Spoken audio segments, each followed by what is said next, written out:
So today we're going to be talking about what you should do when you get in an accident caused by someone that you love. And we're going to go down the checklist so you know exactly what to do if and when that happens to you or a family member.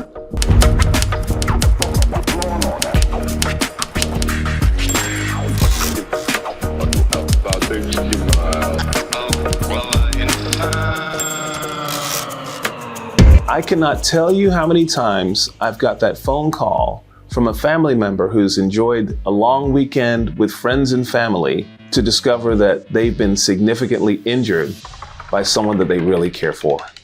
The brother was driving and fell asleep behind the wheel.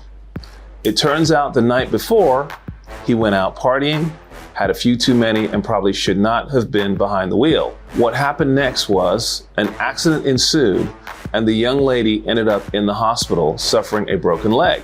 The big question that she had for me is, Darren, what do I do? How do I handle this situation?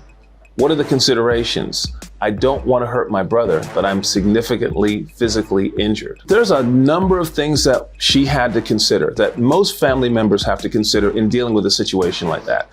So what I'm going to do is just go down the list of things that you need to contemplate in making the difficult decision as to what you need to do in terms of figuring out what your strategy is in a situation like this. So the first thing you have to consider is medical treatment and expenses. And the one thing that I always advise people is, regardless as to who caused the accident, whether it was a stranger to you, whether it was yourself, whether it was a family member, first and foremost, go get the necessary medical treatment that you need to make sure you're okay. If you don't, it could have long-term effects that could damage you for the rest of your life or potentially end your life if you don't seek the right type of medical care. Expenses are always a consideration, all right, okay? But first and foremost is quality of life. And I always advise clients, whether they have insurance, don't have insurance, go and seek and get the proper medical treatment, regardless of who the wrongdoer is. What type of insurance coverage do you have to deal with these circumstances? Many times when you're dealing with a loved one, gosh, I don't want to get them in trouble.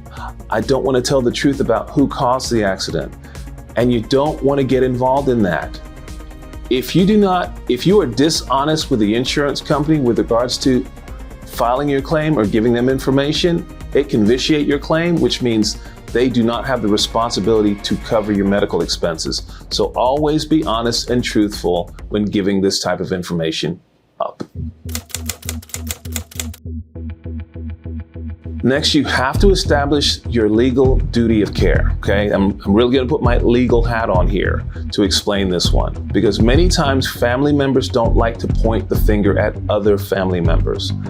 And as an attorney, someone who's involved in these situations all the time, if you make that situation hazy, you don't point the finger at the right person, many times that can damage you significantly.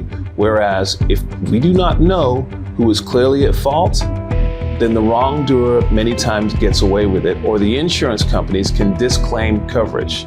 So again, even if it was your brother that caused the accident, for example, you have to tell the truth about that situation. There's ways in which you can deal with it, but you always have to be honest and truthful with regards to duty of care and establishing who was negligent as related to your injuries. So the next thing you've got to do, unfortunately, is show how that family member, even if you love them, breached that duty of care.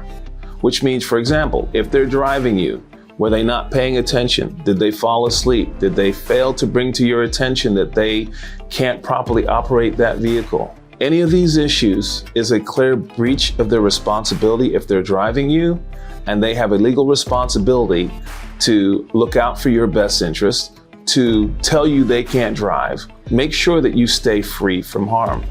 If something happens to you, you've got to go after them. Because of that negligence, it puts you in the bad circumstance that you're currently in. Next, we have to prove up causation.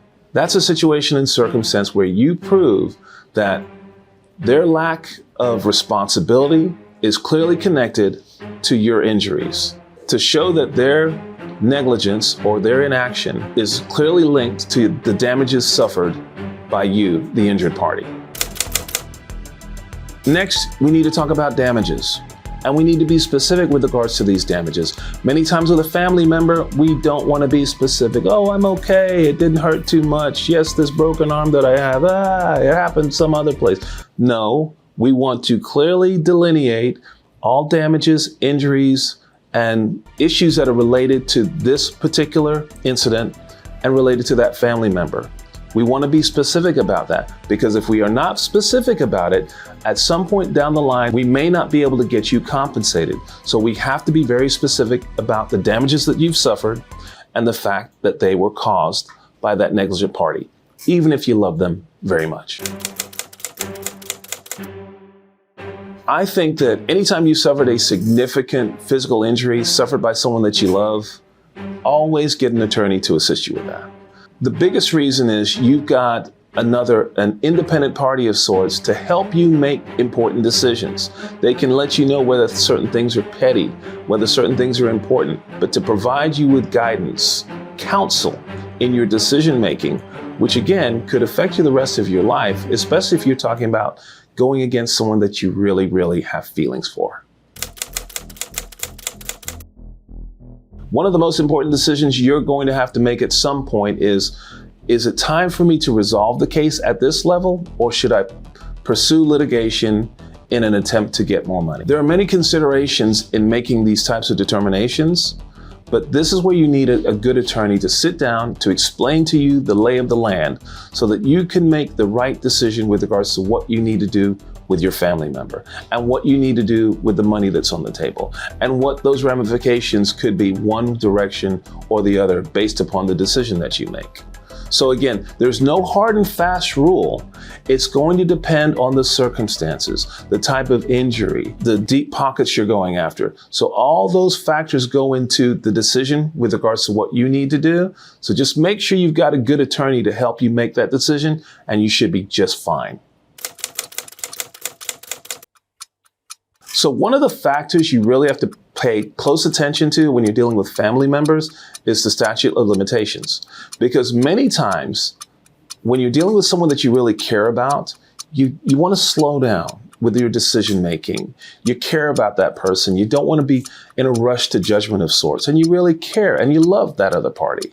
But here's the problem. If you wait too long to make a decision and you go even one day beyond your statute of limitation, your recovery can be absolutely barred if you don't make the right decision in protecting your rights and getting things on the file in a timely fashion.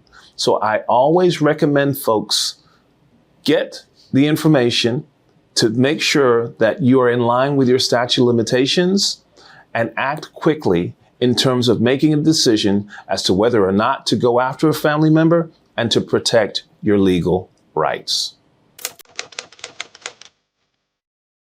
So folks, these are the considerations that you need to be thinking about, even if you get in an accident with someone close to you that has been negligent, causing you significant injury.